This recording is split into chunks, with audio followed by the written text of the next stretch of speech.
avant d'aller le prions.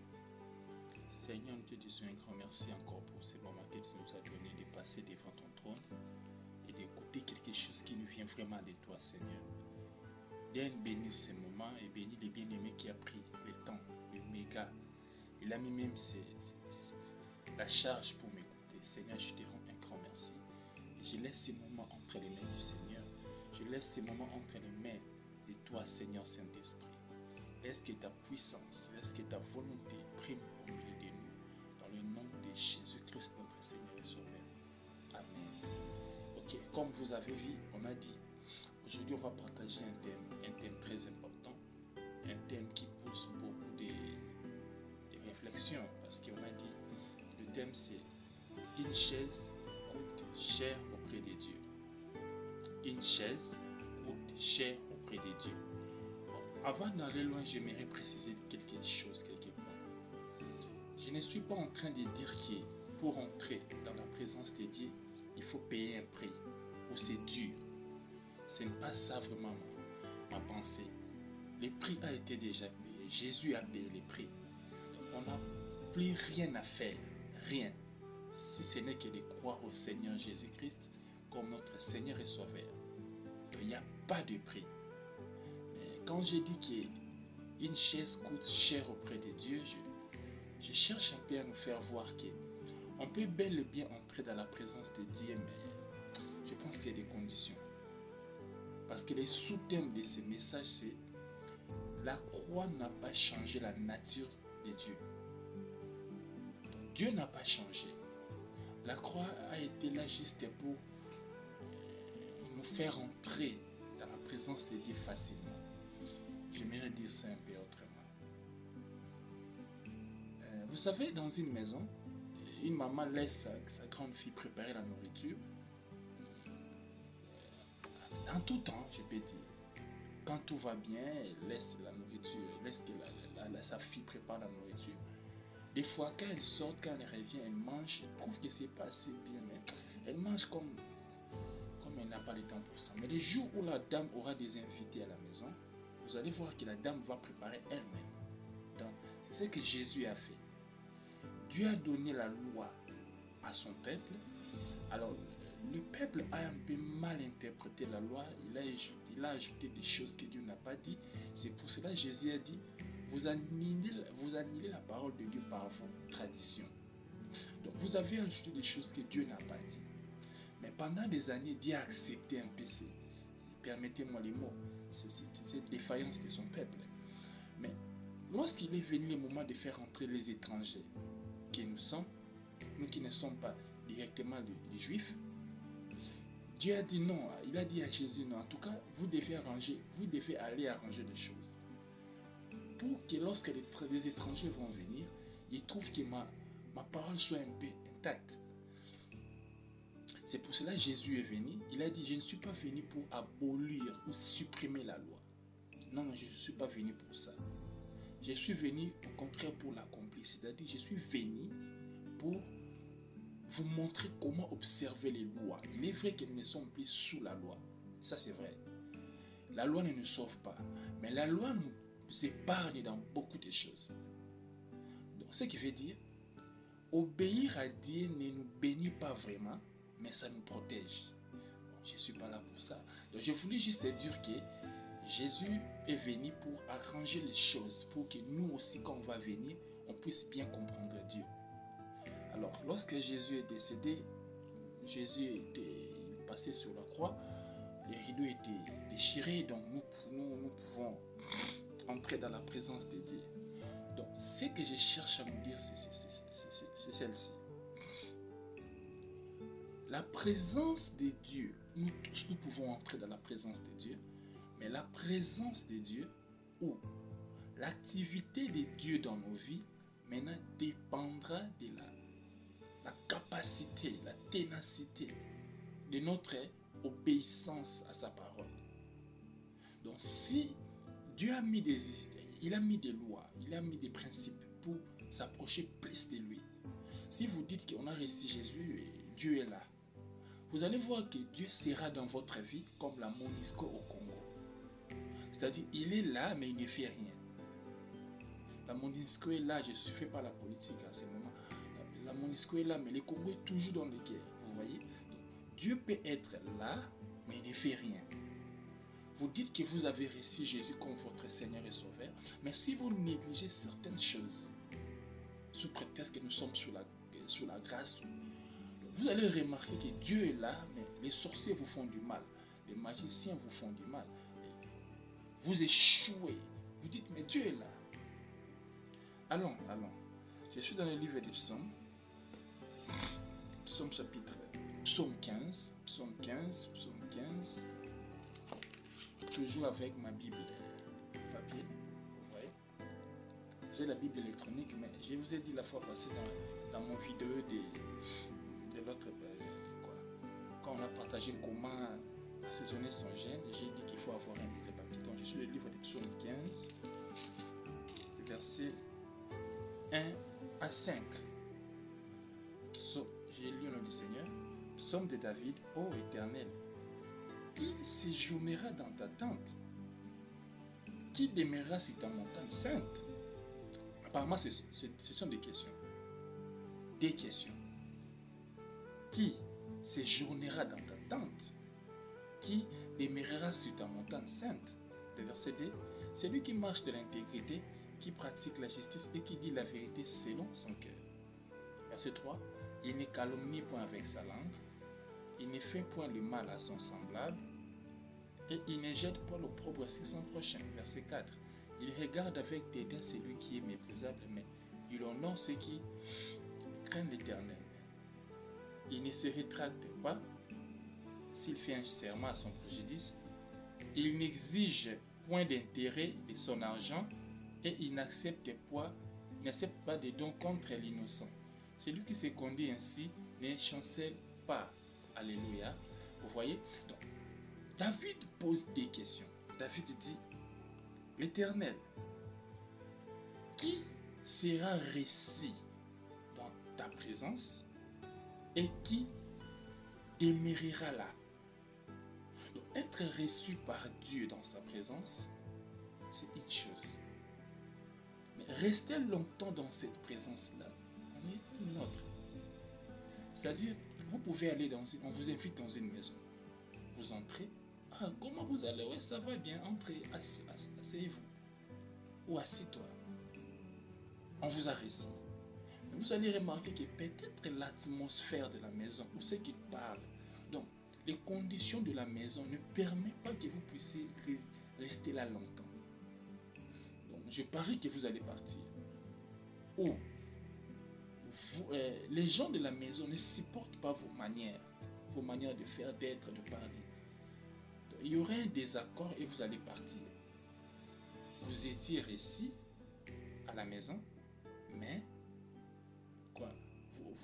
vous n'allez pas durer parce que soit vos conditions ou leurs conditions ne se sont pas malaxées. Il n'y a pas eu assemblage là. Donc vous allez partir.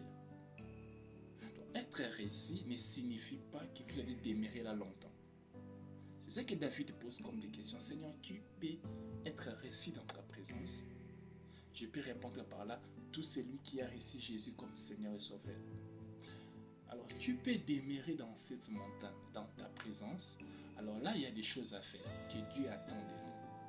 Si on ne le fait pas, Dieu sera là comme, je répète, la MONUSCO au Congo. Il est là, mais il ne fait rien. Alléluia. Donc, c'est ce que je tiens à nous dire. Que pour entrer dans la présence de Dieu, il n'y a pas de conditions. Mais pour rester là, bien que vous avez reçu Jésus comme Seigneur et Sauveur, vous risquez de vivre avec Dieu, mais il ne fait rien. Il vous observe. Dieu, partout sur la terre, il est omnipotent, omniscient, tout ça. Il y a des endroits où on fait du mal. Dieu est là, il ne fait rien. Mais il y a des endroits où Dieu est agissant. Alors David dit, le verset, je m'excuse, dans le verset 2, il est dit, celui qui marche dans l'intégrité et qui pratique la justice. Bon, si vous lisez ça directement comme il est écrit, c'est impossible d'obéir à Dieu. D'autres versions disent ils marchent parfaitement. D'autres disent ils sont irréprochables. D'autres disent... Donc, bref, pour demeurer dans la présence de Dieu pendant longtemps, la première des choses que vous devez retenir, c'est que vous devez faire des efforts. Je ne vais pas dire que vous devez obéir à Dieu. Je ne vais pas dire que vous devez parfaitement. Là, c'est difficile. Mais Dieu veut voir vos efforts en dépit de l'humanité de l'homme, en dépit de vos faiblesses. Dieu attend vos efforts avec l'aide de l'Esprit. Donc, menez votre vie de manière à obéir au Seigneur. Si vous tombez aujourd'hui, la prochaine fois, vous prenez des précautions pour ne plus revenir à la même chose. Au lieu de venir tout le temps, Seigneur, pardonne-moi pour un tel péché. Pardonne-moi. Donc, Dieu n'a pas besoin des informations, mais Dieu attend notre transformation. Il veut voir nos efforts. Donc, pour demeurer dans la présence de Dieu, il faut faire des efforts pour lui plaire avec l'aide du Saint-Esprit. Exemple, vous tombez beaucoup avec cette fille-là dans le péché. Vous tombez beaucoup avec cet homme-là dans le péché. Donc, Dieu aimerait voir que vous êtes en train de vous battre. C'est-à-dire, soit vous supprimez son numéro, vous prenez des disciplines pour ne plus l'appeler. Si vous prenez des cigarettes que le Seigneur n'aime pas parce que ça détruit le corps, vous devez ne pas aller dans les chemins qui vous conduisent facilement à acheter de la cigarette. Donc bref, le Seigneur attend que vous puissiez faire des efforts pour lui plaire, c'est possible. On ne peut pas dire que non, le Saint-Esprit va nous aider et tout ça. Donc, évitez de vous exposer dans des postures qui vous facilitent de pécher. Évitez des situations qui alimentent vos défauts, vos penchants, vos faiblesses. Évitez un peu ces situations-là, ces circonstances-là. Donc Dieu veut voir nos efforts. Mener une vie, quand on veut dire, excuse bien-aimé, vous connaissez les faiblesses de Dieu, c'est quoi son péché? Que les gens puissent prendre un petit moment pour répondre à ce genre de questions. Je répète. Bonjour bien-aimé, est-ce que vous connaissez les défauts de Dieu? C'est quoi son péché? Tu vas voir une personne qui dit, bon, le mal avec lui, bon, il cherche. Là, c'est une bonne chose. Mais quand on dit, bien aimé, est-ce que tu connais le défaut? Ah, c'est un voleur. Là, c'est compliqué, même si vous êtes chrétien. Mais quand les gens trouvent facilement vos défauts, c'est pas bien. Ça ne colle pas avec ce que le Seigneur attend. Menez une vie presque irréprochable. Je vais dire irréprochable. Que les gens aient du mal à trouver vos défauts facilement. Alléluia. Donc c'est ce que le Seigneur attend de nous. Mener une vie qui pousse les autres à venir vers le Seigneur. Toujours le verset 10 dit, qui pratique la justice et qui dit la vérité selon son cœur. Qui dit la vérité selon son cœur. C'est-à-dire, quand il parle, quand il répond, quand il dit quelque chose, entre sa bouche, sa tête et son cœur, il n'y a pas contradiction. C'est ce que ce verset veut dire. C'est partie du verset veut dire. Donc lorsque la Bible dit, il dit la vérité selon son cœur, cela veut dire, quand il dit quelque chose, quand il dit une vérité, son cœur et sa tête ne lui contredisent pas. Ne lui contredisent pas. C'est-à-dire, quand vous dites quelque chose, votre conscience est tranquille. Votre conscience ne dit pas que tu as menti, ce que tu as dit là, c'est pas vrai. C'est pas vrai du tout. C'est pas ce que tu as fait du tout. Alors là, si tu dis la vérité, pas selon ton cœur. Tu dis la vérité, je peux dire pour plaire, pour prendre quelques avantages, tout ça. Donc, quand on dit, il dit la vérité selon son cœur, le Seigneur pense que quand tu vas dire quelque chose, que cela ne sera pas contraire à ce que ton cœur et la conscience te dit. Donc, qui dit la vérité selon son cœur, cela veut dire, il dit vraiment des choses qui sont vraies, même au plus profond de lui. Amen, amen. Donc, je pense que ça, c'est le deuxième point. Premier point, les choses qui te permettront de durer avec Dieu. de marcher avec lui toute ta vie, c'est de mener une vie presque irréprochable, que les gens aient du mal à trouver tes défauts. Deuxième chose, quand tu dis la vérité, que cette vérité vienne vraiment au plus profond de toi. Que cette vérité ne contredit pas ta conscience. Si ça contredit ta conscience, là, comme on dit chez nous à Lingala, okufanda bien tenanzambe, oumela tenanzambe. Dieu n'aime pas ça. Vous n'allez pas durer, il y aura divorce. Vous serez chrétien qui est des normes, pas vraiment d'une vie.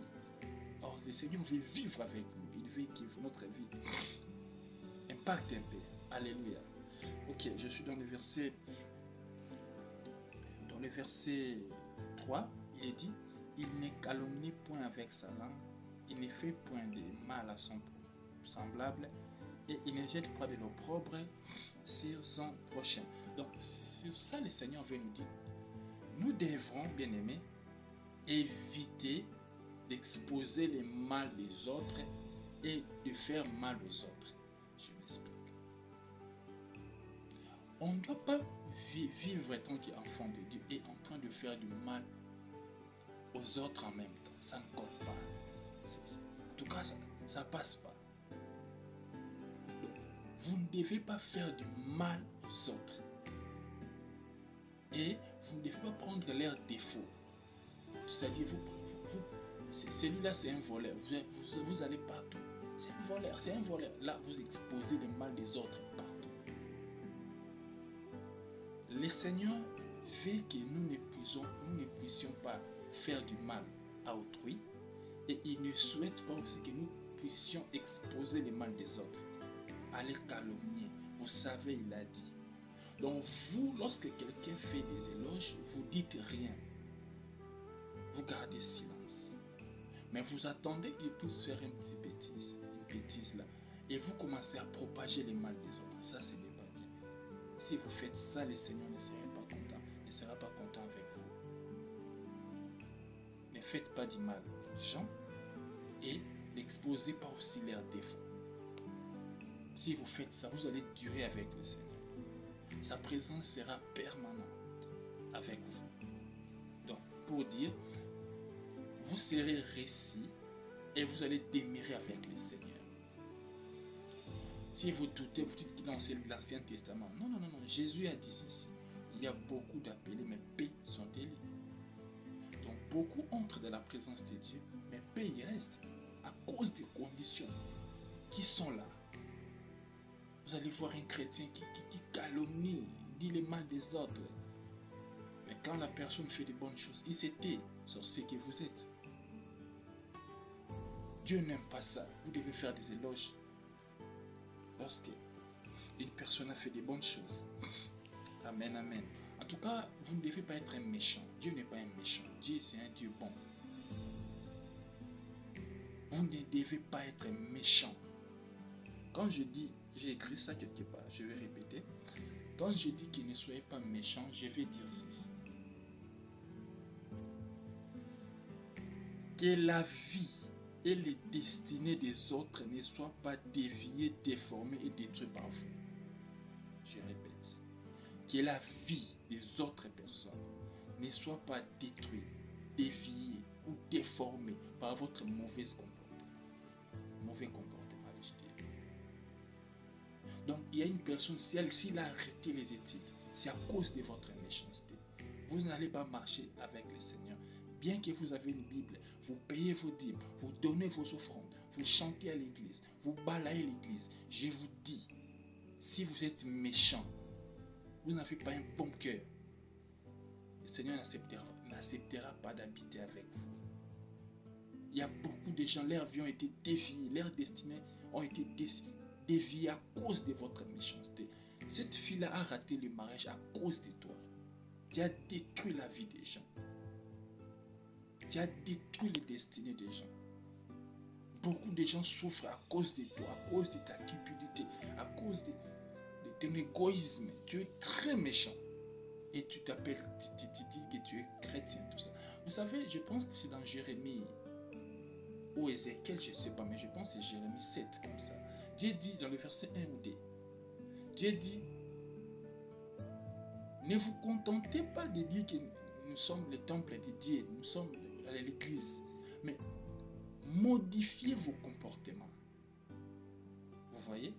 Ne vous contentez pas de dire que je suis chrétien, j'ai une Bible, mais soyez bon de cœur, Dieu est bon. Ne soyez pas méchants, ne détruisez pas la vie des gens, ne détruisez pas la vie des enfants. Je répète, s'il vous plaît, que la vie, les destinées des gens ne soient pas détruites, déformées ou déviées à cause de votre mauvais cœur. Si vous faites ça, vous pouvez faire tout ce que vous voulez pour le Seigneur. Il ne marchera pas avec vous. Alléluia. Je sais que sur ces points, peut-être, j'étais un peu dur, mais je dois faire comme ça. Ok, avançons. Autre point. Vous devez éviter les insultes. Dieu n'aime pas les gens qui insultent les autres. Donc, vous ne pouvez pas marcher avec Dieu et vous insulter. Vous savez pourquoi Dieu n'aime pas les insultes? Dieu n'aime pas les insultes parce qu'aucune personne sur la terre s'est créée lui-même. C'est Dieu qui nous a créés. Ces visages que vous voyez devant vous, c'est Dieu qui me l'a donné. Dieu qui me l'a donné. C'est-à-dire, si Dieu m'avait donné la possibilité de me créer, je ne serais pas comme ça. Je vais ajouter beaucoup de choses. Je ne dis pas que je n'aime pas mon visage. Non, Dieu m'a créé beau. Mais je suis en train de dire que lorsque vous insultez un être humain, indirectement vous insultez Dieu parce que c'est lui qui a créé la personne. C'est comme si vous dites, cette nourriture n'est pas bonne, cette nourriture n'est pas bonne, je n'ai pas aimé la nourriture. Regarde comme ça se présente.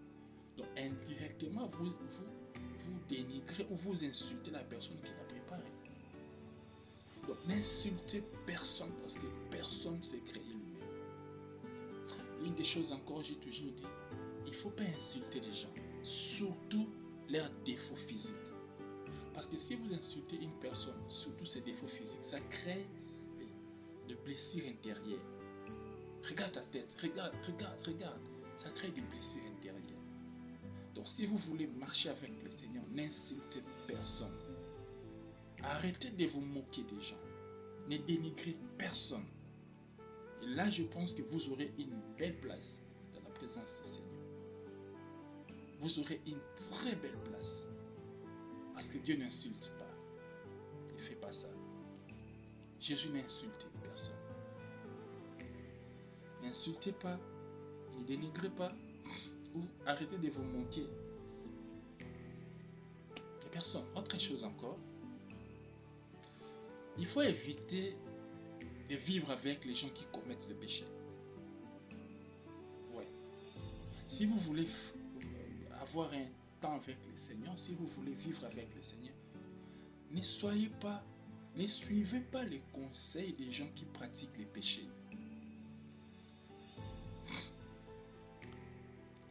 Je vais dire ça dans des mots un peu clairs.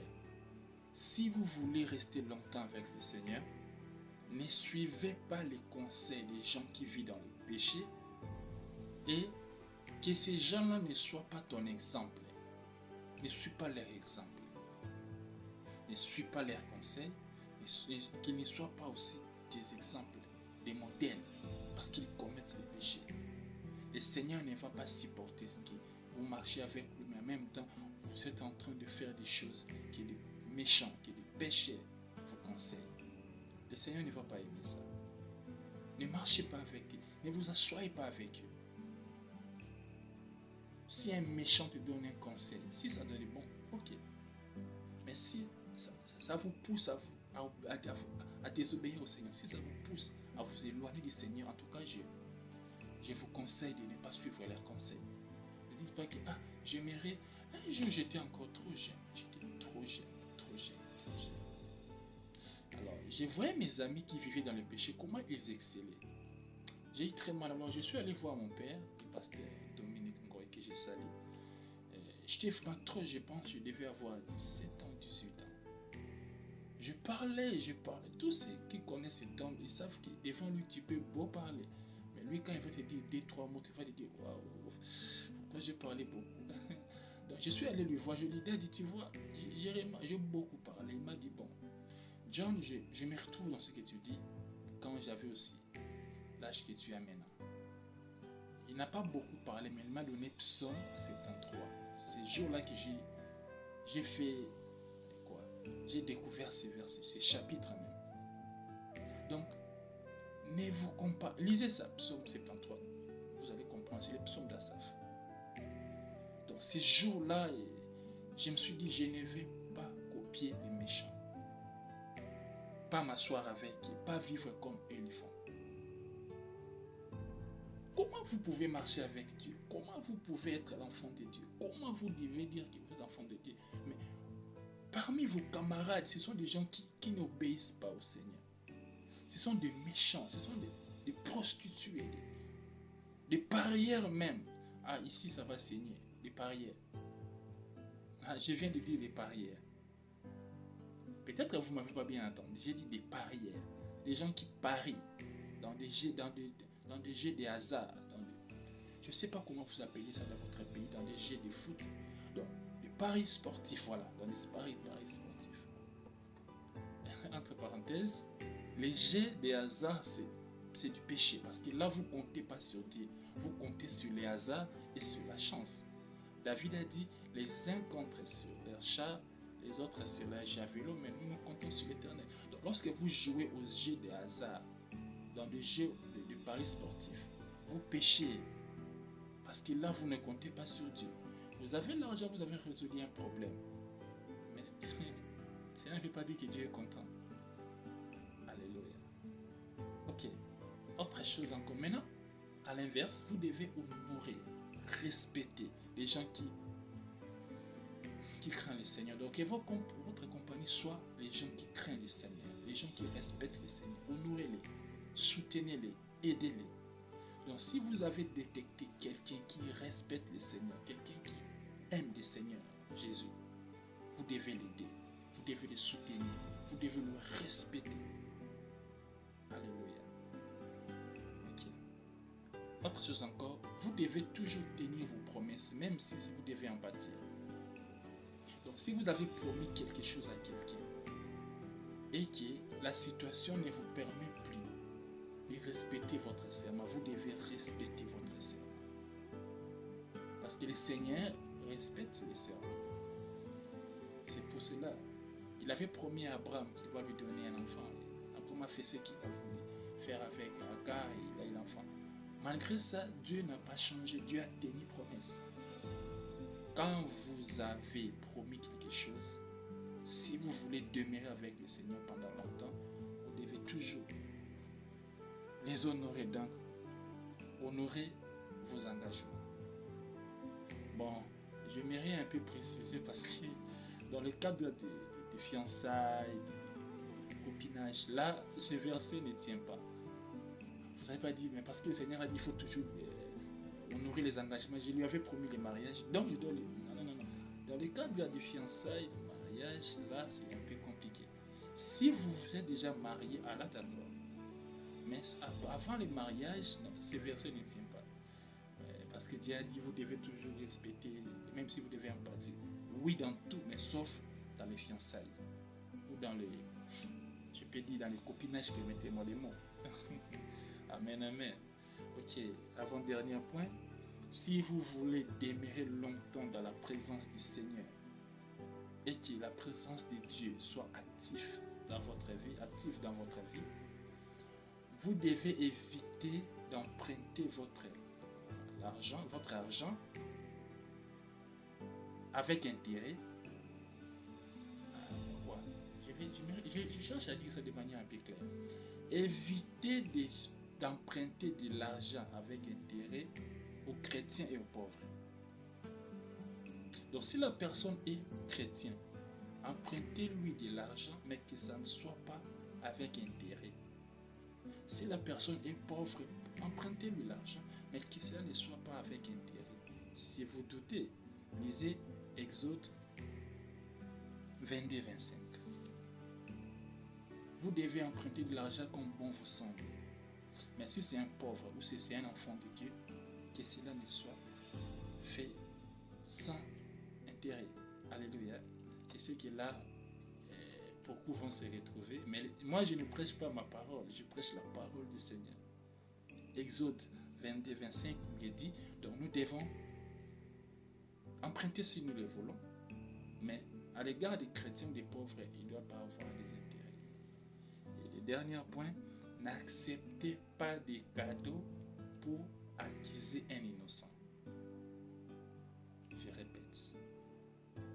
N'acceptez pas qu'on puisse vous donner de l'argent pour détruire quelqu'un. Toi, tu prends ça comme ça, quand on va demander, tu vas dire que c'est lui. D'accord, tu es d'accord. Dans le travail, je sais où. N'acceptez pas qu'on vous donne quelque chose pour accuser quelqu'un qui est un innocent. N'acceptez pas de faire du mal, d'avoir un pot de vin pour faire du mal. Si vous faites ces choses bien aimées, je vous dis, vous allez durer dans la présence de Dieu. Vous aurez une place privilégiée. La chaise qui coûte cher chez les dieux du ciel sera à votre disposition. Le prix à payer, c'est ça. Psaume 15.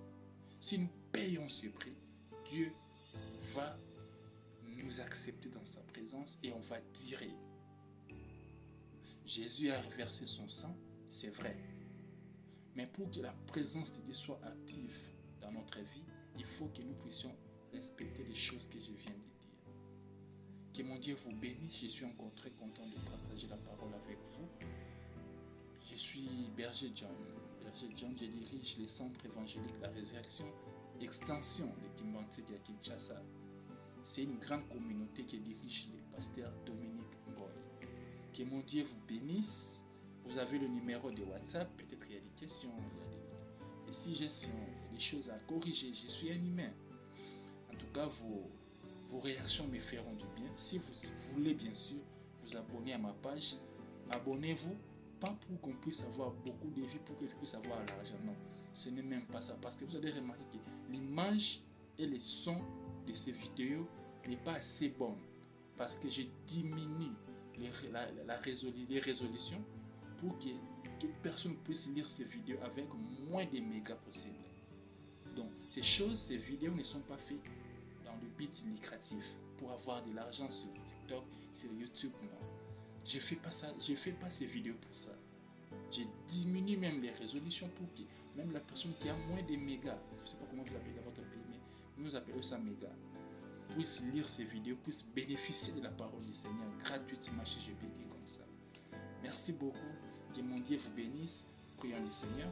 Seigneur, merci beaucoup pour la parole de ce temps qu'on vient de passer devant vous. Laisse que les bien-aimés qui ont entendu ta parole puissent bénéficier de ta présence permanente. Seigneur, je bénis ces bien-aimés. Bénis sa vie. Laisse encore longtemps ton souffle sur ses narines, au-delà des années qu'ont vécu ses parents. Bénis ces bien-aimés pour le temps qu'il a disposé pour écouter ta parole. Que sa vie soit un témoignage au milieu des gens, au milieu de sa famille, dans le nom de Jésus-Christ, notre Seigneur et Sauveur. Amen. Que mon Dieu vous bénisse. À la prochaine. Bye.